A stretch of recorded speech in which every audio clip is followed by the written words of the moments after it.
We will discuss about mutations. देखिए mutations क्या होती हैं. सिंपल अगर मैं मतलब बताऊं तो म्यूटेशंस का मतलब होता है बदलाव आना. ठीक है, चेंज और बदलाव आना इज अ म्यूटेशन. देखिए होता क्या है, म्यूटेशन क्या करती है, हमारे जीन्स में होती है. ठीक है, वैसे तो हम चेंज वर्ड यूज नहीं कर सकते हैं क्योंकि साइंटिफिक लैंग्वेज की बात करें तो जीन्स के लिए आप हमेशा वर्ड यूज करेंगे म्यूटेशन. मींस आपके जीन्स में कोई चेंज आ गया है या कोई क्रोमोसोम में चेंज आ गया है.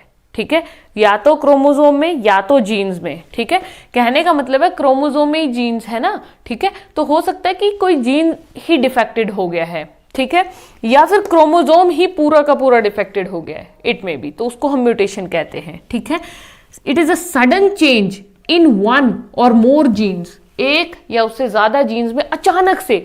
This is very very important, mind my word, sudden, एकदम से म्यूटेशन आती है. ठीक है, हो सकता है आपको एकदम से ऐसा कुछ एक्सपोजर मिल जाए, कुछ भी कारण हो सकता है, ऐसा एक्सपोजर मिल गया, ऐसी एनवायरनमेंट की कंडीशंस हो गई कि आपने खुद को म्यूटेट कर लिया, आपके जीन्स ने म्यूटेट कर लिया. ऐसा नहीं है, it is not a slow process, it is a sudden process. Okay, sudden change in one और मोर जीन्स और इन नंबर और स्ट्रक्चर ऑफ क्रोमोसोम.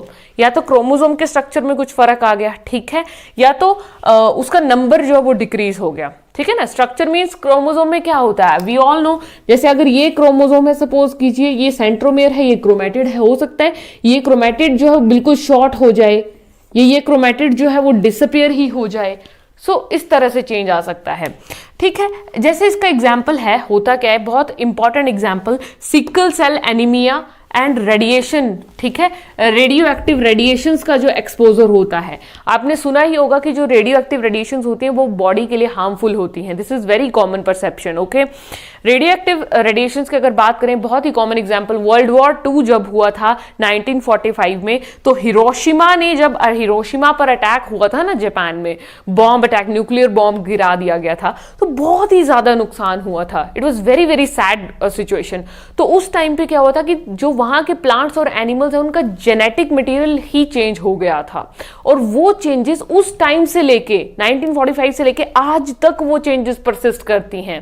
ठीक है, इतने साल हो गए, 70-80 ईयर्स होते आए, लेकिन आज भी वो चेंजेस जो है वो 60-70 ईयर्स हो गए. ठीक है, लेकिन आज भी वो चेंजेस क्या कर रही हैं, परसिस्ट करती हैं. ठीक है, सो ये इस तरह से रेडिएशन का हम एग्जांपल ले सकते हैं. Next is very important, sickle cell anaemia. बहुत डिटेल में हायर क्लासेस में आप इसके बारे में पढ़ेंगे भी, लेकिन सिकल सेल एनीमिया में क्या होता है कि सिकल शेप आरबीसीज हो जाते हैं. बहुत पहले आई हैव टोल्ड यू कि आरबीसीज का नॉर्मल शेप कैसा होता है, बाई कनकेव. ये दोनों तरफ से इस तरह से कनकेविटी बनी होती है, by concave, this is normal shape. लेकिन ये नॉर्मल शेप जब कन्वर्ट हो जाएगा इस तरह से सिकल शेप, ठीक है, दिस इज सिकल शेप, तो दैट मीन्स सिकल शेप होने का मतलब है कि जीन में डिफेक्ट आ गया है. ठीक है ना, वहां पे क्या हुआ है, क्रोमोसोम में जीन में ही डिफेक्ट आ गया है. So this was all about mutations. Thank you.